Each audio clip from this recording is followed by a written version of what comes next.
Olá pessoal, bom dia, espero que o recesso tenha sido ótimo para cada um de vocês, tá certo? Espero que a família de vocês estejam bem. Bem, eu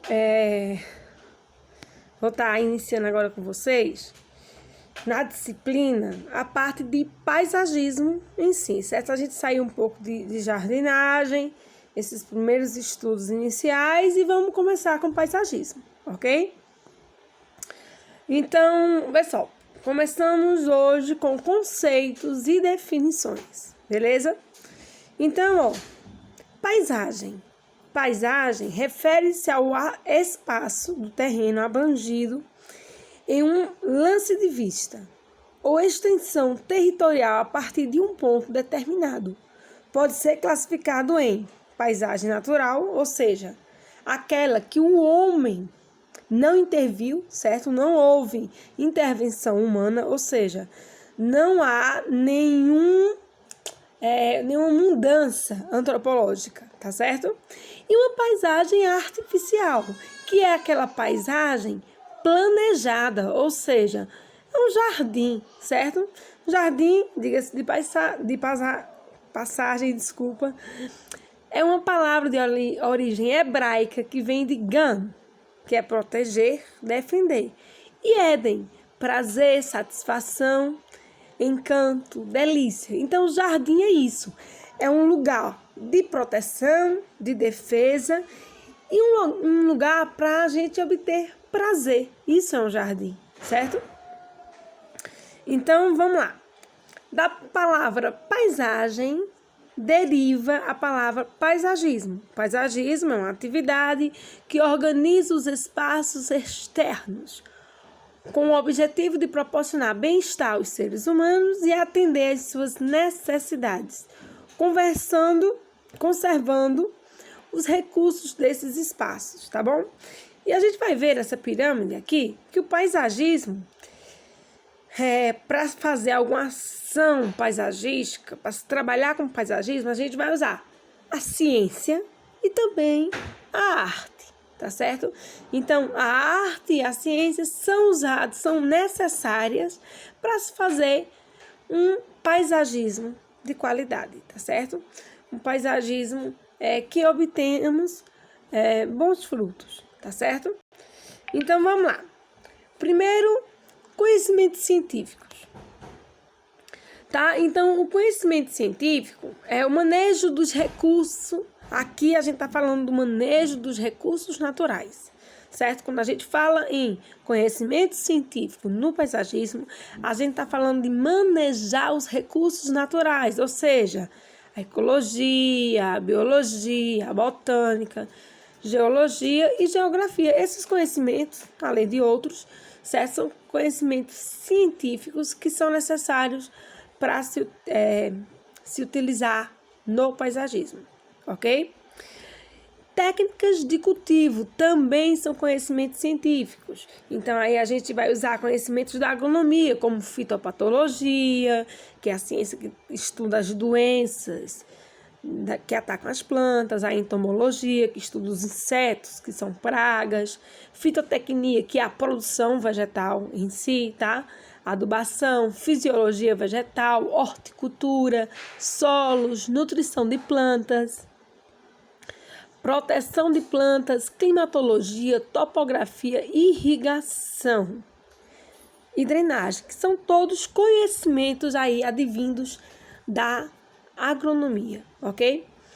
Fora isso, nós também temos a organização dos espaços, a arquitetura e o urbanismo, tá bom, pessoal?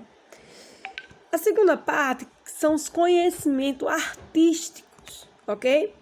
Os conhecimentos artísticos. Então, que conhecimentos são esses? A gente fala das artes plásticas, elementos vivos e inertes, certo? Quem são esses elementos inertes? São esculturas, tá certo? São também muito utilizadas no paisagismo e são muito importantes, tá certo? E as artes industriais, como cerâmica, serralherias, marcenarias, tudo isso aí pode ser utilizado no paisagismo. Então, Ainda dentro dessa temática, né, temática da aula de hoje, que são esses conceitos, essas definições, a gente já vai falar sobre áreas verdes. Mas quem são essas áreas verdes? Essas áreas verdes, elas podem ser divididas, classificadas em muitas. Então, a primeira que a gente vai ver são os jardins de representação. Quem são esses jardins de representação? Áreas ligadas à ornamentação sem finalidade recreacional, certo? E de menor importância do ponto de vista ecológico.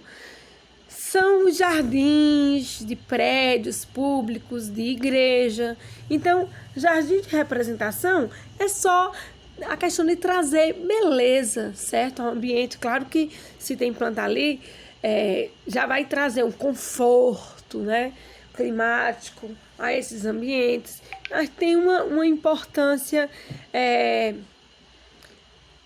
ambiental, a gente pode dizer, né, que se tem planta ali, está trazendo um benefício, mas tem uma importância mais ligada à estética do ambiente, tá certo? É mais ligada à estética mesmo do ambiente, não tem a finalidade recreacional, certo? E não tem também grandes importâncias, como a gente falou, do ponto de vista ecológico, ou seja, do ponto de vista de preservação do ambiente, de ser um ambiente que ofereça aos animais uma área para eles estarem ali vivendo. Não, é um ambiente apenas de representação, ok? Os jardins de vizinhança são áreas para recreação que podem ter alguns equipamentos recreacionais, que são playgrounds, esportivos ou mesmo de lazer passivo, ou seja, ter banco, mesa, certo? Isso aí já é um lugar que tem esses elementos, já é classificado como um jardim de vizinhança, certo? Sua área mínima é de 1.500 metros quadrados ou de 5.000 metros quadrados, caso tenham equipamentos esportivos, que aí exige que esses jardins de vizinhança sejam maiores, tá? Devem ter, no máximo, 500 metros de distância, certo? Das residências de usuários. Por que isso? Porque são espaços onde as pessoas vão recrear, onde as pessoas vão praticar esporte, então tem muito barulho, jogo de bola, por exemplo, então exige um distanciamento de 500 metros de qualquer habitação, tá certo, pessoal? Então, vamos para outras duas classificações, tá certo? Que são os parques de bairro, que são áreas com a mesma finalidade que os parques de vizinhança, mas com equipamento que requerem maior espaço. Sua área mínima é de 10 hectares e devem distar, no máximo, 1.000 metros das residências dos usuários. Ou seja, é como um jardim de vizinhança, só que em proporções bem maiores, certo? Se um jardim de vizinhança vai até 5.000 metros quadrados, certo?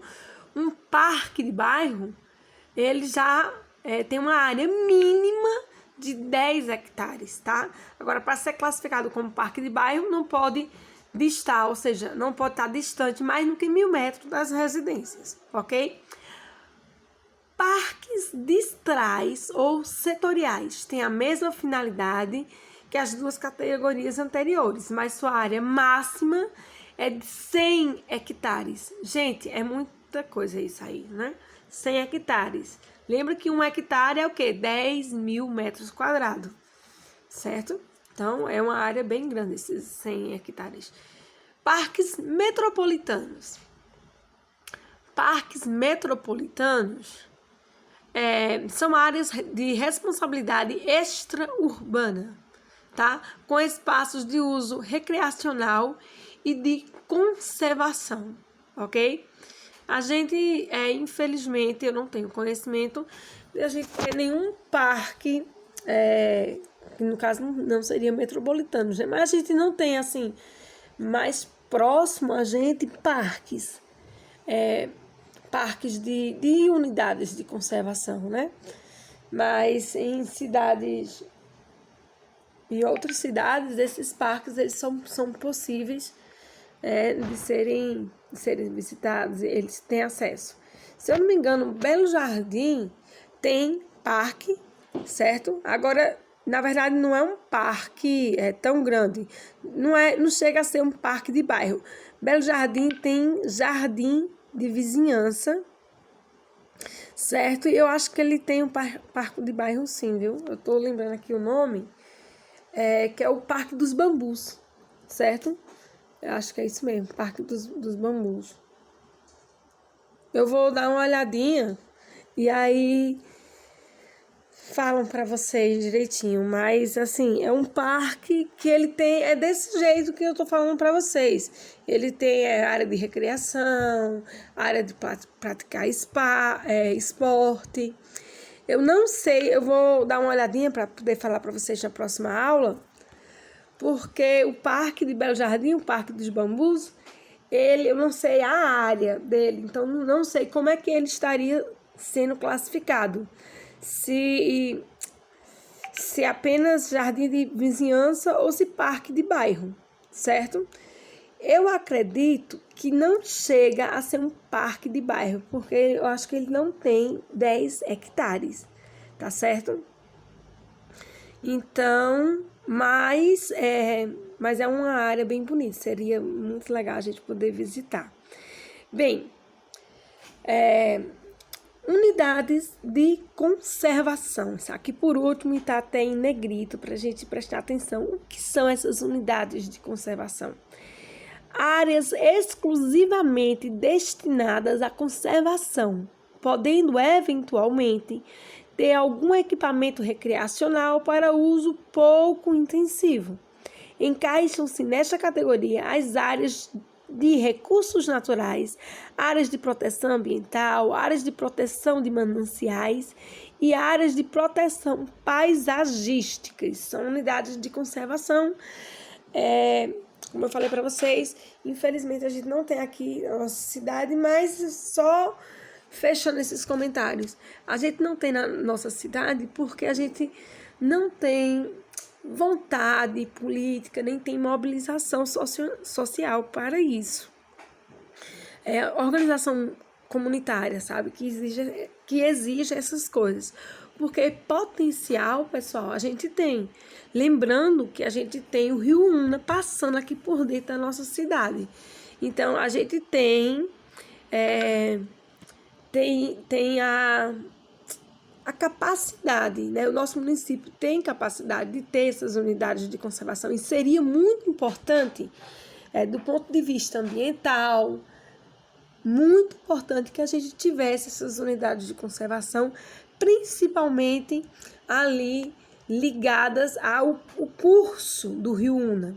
Para quê? Para preservar o Rio Una, para preservar o seu leito, certo? Para impedir que ocorra erosão e assoreamento nesse rio. Então, seria importante, tanto do ponto de vista ambiental em si, como do ponto de vista de turismo, recreação, tudo isso tá muito ligado. Mas, infelizmente, é uma coisa que nunca foi feita e não tem, até então, mobilização nenhuma, nem por parte dos governantes, nem por parte da população, infelizmente. Bem, áreas verdes de acompanhamento viário, certo? Áreas verdes de acompanhamento viário são áreas sem caráter conservacionista ou recreacional, tendo apenas função ornamental, mas podendo até interagir no ambiente urbano. São os canteiros de avenidas, rotatórias. E aí, de novo, falando em São Bento do Una, infelizmente, a gente quase não tem a gente não tem, né, uma arborização programada, planejada aqui em nossa cidade. Se você pegar e sair Vou usar um exemplo, né, que faz muito parte da minha vida. Sair de moto em São Bento do Una e procurar uma árvore para colocar a moto embaixo, para fazer sombra no banco, é impossível, praticamente. A gente não tem árvores em nossa cidade, nem em canteiros centrais, de avenidas. É muito complicado. O que tinha saiu sendo tirado, né? Mas, bem, desculpa, gente. Eu divaguei um pouquinho agora. Mas, realmente, é uma necessidade que eu vejo que a cidade de São Bento do Una tem. E que se existir, certo, uma organização, um paisagismo, uma arborização na cidade, em canteiros, em avenidas, praças, com devido cuidado e tudo mais, a qualidade de vida da população, a qualidade do ar que a população respira, espaços importantes para recreação de crianças, para encontro de jovens e para praticar esportes e tudo mais. Isso é muito importante para a nossa população.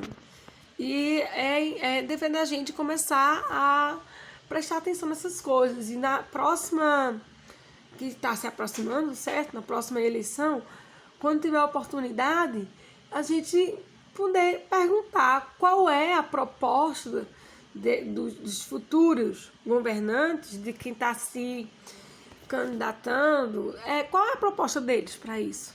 Porque isso é muito importante, né? Para a nossa cidade. Tem que se prestar atenção nessas coisas. Bem, uma observação aqui é o seguinte. Existe no espaço urbano um espaço que são as praças, que não foram elencadas aí nessas classificações. Que é o local de encontro da cidade, vegetado ou não. Comumente com área aproximadamente de 1 hectare. Os parques de vizinhança são praças, certo? Mas as praças nem sempre são parques de vizinhança. Tá aí uma máxima para vocês prestarem atenção, ok? Então vamos lá. Sobre a importância. A existência de áreas verdes junto aos centros urbanos, ou seja, praças, parques, lagos e ruas arborizadas, proporciona uma sensação de bem-estar aos usuários destes espaços. As plantas utilizadas no paisagismo urbano são importantes na caracterização ambiental destas áreas. Promovem inúmeros benefícios estéticos e funcionais ao homem e estão muito além de seus custos de implantação e manejo. É importante, como a gente acabou de ver, é importante essa questão de praças, de arborização, certo? E como está dito aí, custa caro fazer? Sim. Custa caro manter? Sim. Mas é necessário que a gente tenha esse tipo de coisa em nossa cidade, né? É necessário. E o benefício que esses espaços produzem, certo? O benefício, ele é muito além do investimento, do custo que eles causam, certo? É muito além, os benefícios são muito melhores, ok? Mas vamos lá. Divisão do paisagismo. Então, a gente pode falar em micropaisagismo ou macropaisagismo. Vamos lá, vamos ver o que é o micropaisagismo. Consiste no trabalho de paisagismo realizado em pequenos espaços. Na maioria dos casos, o micropaisagismo pode ser desenvolvido por um só profissional, por ser predominantemente criação artística envolvendo soluções técnicas simples. Assim, apresenta normalmente como característica, vamos lá, escala visual pequenas áreas, preocupação principal é a estética, visualizado em jardins internos, vasos, jardineiras ou floreiras, arborização em vias públicas, jardins particulares, praças públicas, jardins de vizinhança, campos esportivos, tudo isso, tá? É um micropaisagismo, ok? Na representação gráfica, nesse tipo de projeto, a escala está entre 1:50 e 1:1000. A gente vai ter uma aula só sobre escala. Próxima aula, semana que vem, a gente vai ter aula de escala, tá bom? Não sei se vocês já estão vendo isso com algum outro professor, em alguma outra disciplina, mas a gente vai ter uma aula breve sobre isso, ok? E o macropaisagismo, professora? O macropaisagismo consiste no trabalho realizado em grandes espaços. Quase sempre é um trabalho de equipe, porque envolve problemas técnicos complexos e multidisciplinares. Assim, apresenta normalmente como características uma escala visual maior, áreas extensas. Preocupação principal é a preservação da natureza, visualizada em parques metropolitanos e distritais, reservas naturais e afins, proteção de mananciais, revestimento vegetal em obras de terraplanagem, certo? Controle de erosão urbana, proteção contra ventos, recuperação de paisagens danificadas e etc. Aí, diferenciando, tá? Do paisagismo, do micropaisagismo, que é 1:50 e 1:1000, no macropaisagismo, a escala adequada é menor. 1:1000, sendo em geral, é menor do que 1:1000, sendo em geral 1:5000 e 1:50.000 a escala, tá certo? Então, a gente vai entender essa linguagem de escala melhor na próxima aula, mas vejam que a escala é bem diferente. Enquanto o micropaisagismo é até 1:1000, no macropaisagismo, a escala é menor, tá? É de 1:5000 e 1:50.000. Professora, mas o número aí tá aumentando, porque a senhora tá falando em escala menor, certo? A gente vai entender na próxima aula, ok? Formação de profissionais em paisagismo. Dentre as atividades que são feitas e diversas finalidades de paisagistas estão reconhecer os aspectos essenciais do complexo de elementos e fatores que conferem a aparência e a ecologia da paisagem, certo? Avaliar a consequência de formas de evolução na paisagem, produto da participação do homem. Então, é isso que o paisagista faz, tá, gente? E quais são as atribuições desse paisagista? Ele vai trabalhar com jardim, arborização urbana, preservação da natureza, reabilitação de áreas degradadas. Que áreas são essas? Estradas, desmatamentos, matas ciliares, lembrando aí do Rio Una. Então, a gente tem muito o que fazer aqui na cidade. Ou se quando eu falar gente, eu estou falando vocês, quem for seguir, certo, uma área ligada mais à agroecologia em si, ou algum curso que seja ligado mais às ciências naturais, essas são as áreas em que vocês podem trabalhar com paisagismo, tá? Matas ciliares, áreas de mineração.